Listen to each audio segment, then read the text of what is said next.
On raconte qu'au cœur du marais de Brière, lorsque le brouillard descend si épais qu'on ne voit plus la rame devant soi, surgissent les loups de brume. Ils ne sont pas faits de chair, ni même d'os. Ce sont des silhouettes de fumée et de brume, aux yeux rouges comme des braises éteintes. La journée touche presque à sa fin, tout comme ma réserve d'eau. La randonnée en itinérance que j'entreprends depuis une semaine me fait parcourir toute la France, d'est en ouest. Mon but est simple, me déconnecter de la vie éreintante de la ville pour me perdre dans les parcs régionaux de mon pays. Je commence dans le parc de l'Avesnois et il ne me reste plus que quelques kilomètres avant d'atteindre mon but, la pointe de Pimbron. La fatigue accumulée alourdit mes pas et je regrette de ne pas m'être arrêté à l'entrée du parc régional de la Brière. La joie de voir la ligne d'arrivée me pousse à prendre un risque inconsidéré, continuer sans poser mon bivouac avant la tombée du jour. Je suis à court d'eau et perdu au milieu d'un marais qui sent la vase. Nous sommes en avril et les pluies tardives de l'hiver gonflent encore le sol muqueux de cette région. Le seul point positif, les moustiques ne sont pas encore là. Je ne croise plus aucune construction humaine depuis plusieurs heures. À la lisière du marais, avant d'entrer dans la réserve naturelle, j'aperçois des huttes faites de branches aux formes étranges. Quand je pars en vadrouille, j'aime me renseigner sur les lieux que je traverse. Selon les récits trouvés sur Internet, ces huttes servaient de cachette aux enfants du coin, mais aussi de refuge pour les randonneurs égarés à la nuit tombée, et pour ceux qui cherchaient à se protéger d'un danger camouflé dans le noir. C'est sûrement un conte pour effrayer les enfants, mais je veux en savoir plus. Autrefois, au temps où les villages vivaient en autarcie, quelques chasseurs avides s'aventuraient au cœur du parc de la Brière. Ils aimaient chasser dans les profondeurs du marais, là où se cachaient les plus beaux oiseaux. L'endroit devint une chasse gardée. Quelques hommes suffirent à réduire drastiquement la faune locale. Par cupidité, ils souillèrent les sanctuaires naturels, abattirent les hérons sacrés, asséchèrent les nids d'aigrettes et éradiquèrent les derniers loups de la région. Les vieux pêcheurs que je croise le long de mon itinéraire me préviennent des légendes locales. La nature, offensée par des siècles de chasse, réclame réparation. Un soir de mauvais temps, alors qu'une brume lourde tombe sur la Brière, des chasseurs perpétuant la tradition familiale disparaissent un à un, engloutis par le marais. Depuis ce jour, les habitants n'osent plus s'aventurer dans le parc après la tombée de la nuit, de peur d'être aspirés par la vase. Et s'ils se retrouvent piégés dans l'obscurité, il faut impérativement trouver refuge dans les huttes faites de bois de coudrier. Sinon, leur âme est condamnée à errer, transformée en fantôme vengeur. Je n'écoute que d'une oreille distraite la fin de l'histoire, mais je trouve fascinant que certains habitants poussent le réalisme jusqu'à construire eux-mêmes ces huttes aux abords du marais. La nuit tombe rapidement. Je ne vois toujours pas les limites du parc.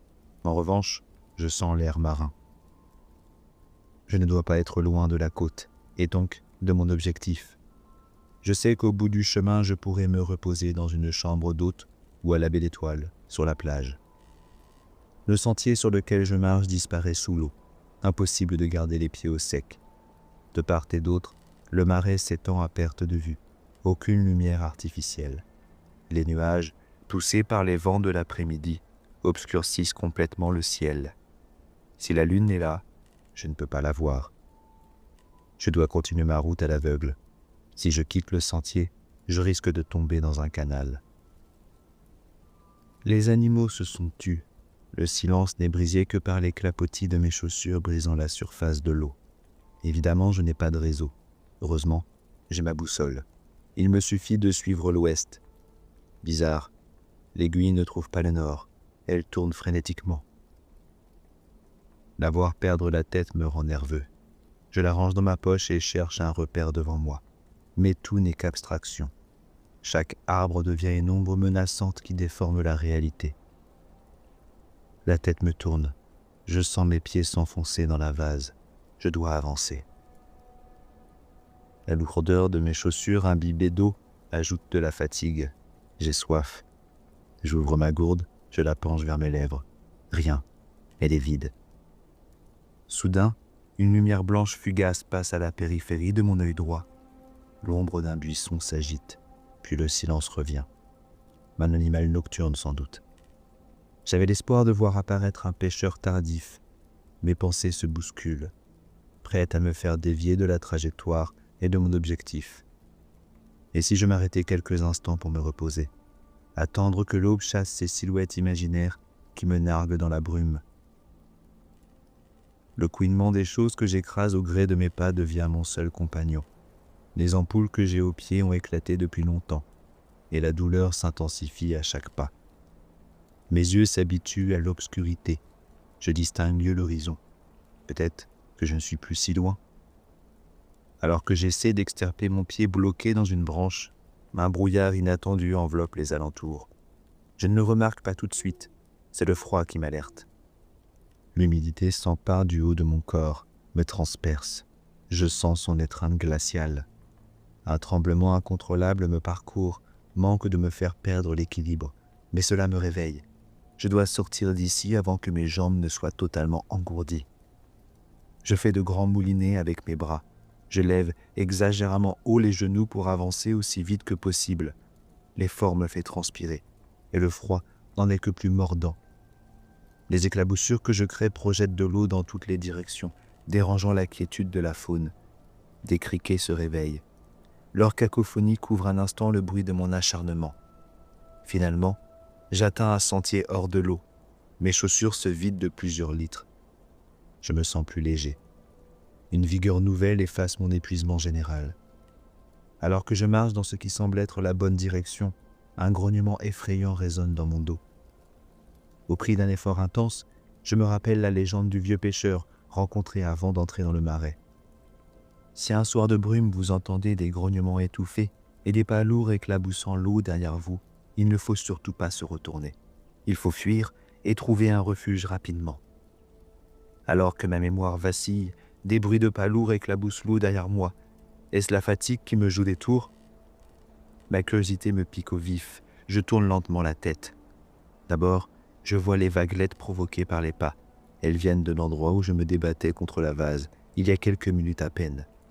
Je plisse les yeux et je fixe l'origine du bruit. Ma vue s'est adaptée à l'obscurité, tellement que je distingue clairement les contours d'un chien. Mais il est immense, bien plus grand que n'importe quel chien de berger. Son ombre est tellement imposante que j'ai l'impression de voir un dolmen bouger. Sa respiration est lourde, aussi lourde que ses pas. Quand je fais un pas en arrière, la suite de l'histoire me revient. Car croiser leurs regards, même par accident, c'est inviter leur malédiction à prendre possession de votre âme, se perdre dans le marais, condamné à tourner en rond jusqu'à en mourir, et rejoindre la vase parmi les cadavres d'écrevisses brisées. L'ombre s'agite, 2 points rouges brillent à hauteur de poitrine. Il est immense, et je suis certain qu'il vient tout droit des enfers. Je fais volte-face, je cours le long du sentier. L'air marin devient de plus en plus fort. Je ne dois plus être très loin de la délimitation du parc. Sans certitude, je fonce vers l'ouest. Bientôt, la vase disparaît. Sous mes pieds, le sol devient meuble, terreux.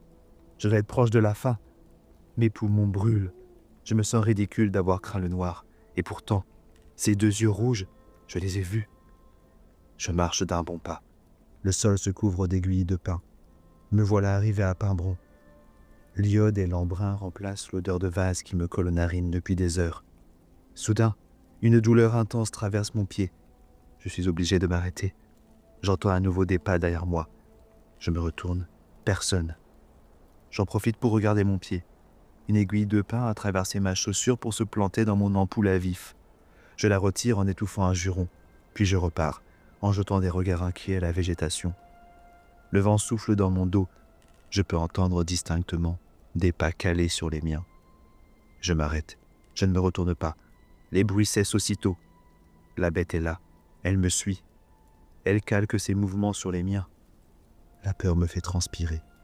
Une goutte de sueur glisse le long de mon cou. Je suis en train de me faire chasser. Qu'est-ce que je dois faire? Je n'ose plus bouger. Je pourrais crier, mais cela risquerait de provoquer la créature. Dans mes poches, une boussole, un couteau suisse. Même si c'est bien la même créature que celle du marais, ce canif ne me sera d'aucune utilité. Devant moi, à une centaine de mètres, j'aperçois une structure en bois, différente des troncs d'arbres. C'est une hutte, celle de la légende. Si je me souviens bien, elle est ma seule chance de survie. Le vieux pêcheur m'avait prévenu. Une fois égaré dans cette région, on devient la proie de créatures étranges, parfois appelées esprits, parfois êtres magiques, mais toujours les loups de brume. Ils sont capables de faire monter l'eau du marais pour vous piéger dans une vase inextricable. Votre seul espoir, c'est d'atteindre une hutte avant qu'ils ne vous attrapent. Enfin, d'aussi loin que je me souvienne, jamais personne n'a pu le confirmer. La cabane me semble fragile, bien inutile face à une telle créature, mais je n'ai pas d'autre solution. Le grognement derrière moi enfle, elle va s'élancer. Je pousse un cri et je cours de toutes mes forces. La peau de mes pieds, fragile et moite, se déchire à chaque foulée. La bête est rapide. Quand je fais 3 pas, elle n'en fait qu'un. Je crie encore plus fort. Son grognement fait vibrer ma cage thoracique. Plus que 10 mètres. Je saute. J'ai l'impression de voler. Puis un choc brutal me repousse en arrière. Mon épaule se déloge. Mon sac à dos est projeté. Je m'écrase violemment sur le sol. La bouche sèche, je rampe vers l'obscurité de la hutte. Le grognement s'apaise, puis s'éteint. Je n'ose toujours pas me retourner. La légende résonne dans ma tête, en boucle, pendant des heures. Je perds toute notion du temps. Seule la douleur dans mon bras me maintient éveillé. Quand je pense ne plus jamais pouvoir ouvrir les yeux, un doux son de coucou fend le silence. La chaleur du matin vient poser sur ma joue un baiser salvateur. La douleur reflue. La vie pulse à nouveau dans mes veines. Péniblement, j'ouvre les paupières. Le jour s'est levé. Tout d'abord flou, ma vision s'éclaircit, dévoilant un spectacle enchanteur. La forêt de pins bruns, j'y suis. Des pins majestueux, hauts comme des immeubles de 6 étages, s'élancent vers le ciel. Les rayons du soleil orangé dissipent les derniers lambeaux de brume. Parsemés comme des fleurs sauvages, des huttes en bois apparaissent entre les branches biscornues. Devant mon abri, les aiguilles au sol sont balayées comme si une bataille avait eu lieu. Mon sac repose quelques mètres plus loin, seul témoin du combat. Je n'ai pas vu le loup, mais lui m'a laissé un souvenir, que je porterai avec moi jusqu'à la fin de mes jours. Une entaille qui court de mon épaule droite à mon bassin, et planté dans mon sac, un croc d'une 30aine de centimètres.